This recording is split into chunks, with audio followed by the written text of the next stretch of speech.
Listen to part of a lecture from a social science class. Show of hands. How many of you drink coffee? That looks about right. So do I.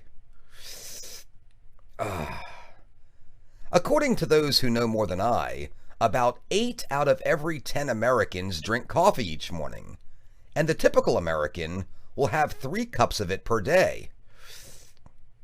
I'm not typical. But it isn't just Americans who need their daily caffeine fix.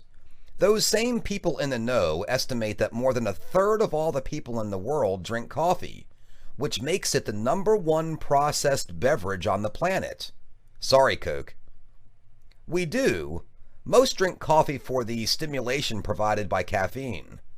Do any of you know what caffeine is? Yes. It's a kind of drug, isn't it? Like nicotine? Yes, it's a mild natural stimulant, a type of alkaloid. Like most drugs, it's beneficial in small amounts. It's been shown to help to improve coordination and increase concentration.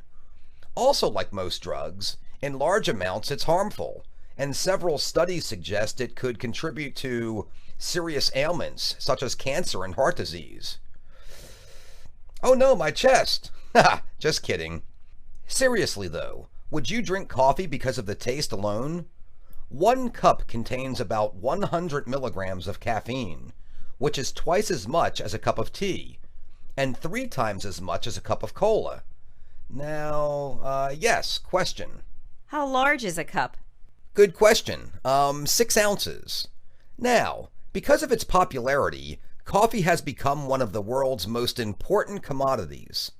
For example, between 1998 and 2000, a total of 6.7 million tons of coffee was produced each year, and experts, those guys in the know, forecast that production will rise above 7 million tons annually by 2010.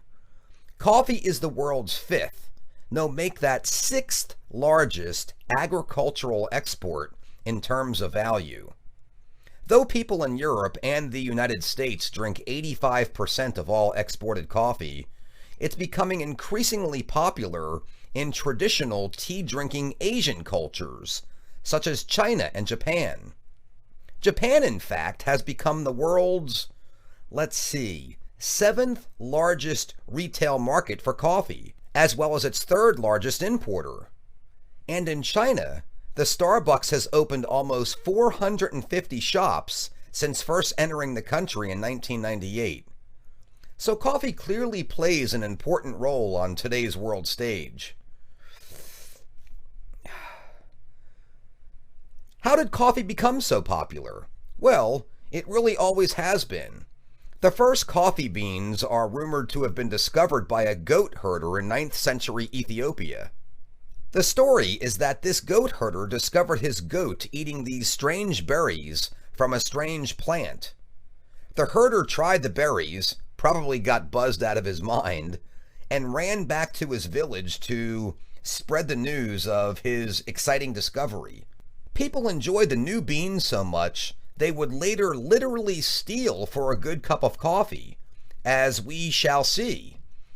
From Ethiopia, coffee beans spread to the rest of the world via Arabia and Europe, often through, subterfuge. Muslims introduced coffee in Persia, Egypt, North Africa, and Turkey, where the first coffee house, Kavahan, opened in 1475. Seeds of the coffee plant were apparently limited to Africa and Arabia until the 1600s. A Muslim smuggler supposedly sneaked coffee seeds into Turkey, spreading coffee throughout Europe by the mid-17th century. In 1616, Dutch traders brought the first coffee plant into Europe, and 20 years later they founded a coffee plantation on the island of Java in present-day Indonesia. A Navy officer reportedly stole a sprout from the coffee tree from the King of France and took it across the Atlantic Ocean to replant in Latin America. By the 1800s, coffee trees had spread to Brazil, where its mountains and fertile volcanic soil soon made it the coffee-growing capital of the world. Today, about half the world's coffee is produced in Brazil. Another 25% comes from other Latin American countries, and about 17% from Africa. There are currently 25 different kinds of coffee trees, but two main species, coffee robusta and coffee arabica, produce most of the global supply. The robusta beans are generally grown in lower altitudes on commercial plantations, where the berries are harvested all at once, ripe or not. Arabica beans typically grow on wild plants in higher altitudes, and they're used to make premium coffee. Arabica coffees seem red and have about 1% caffeine, while Robusta coffees are usually black or dark brown and have about 2% caffeine.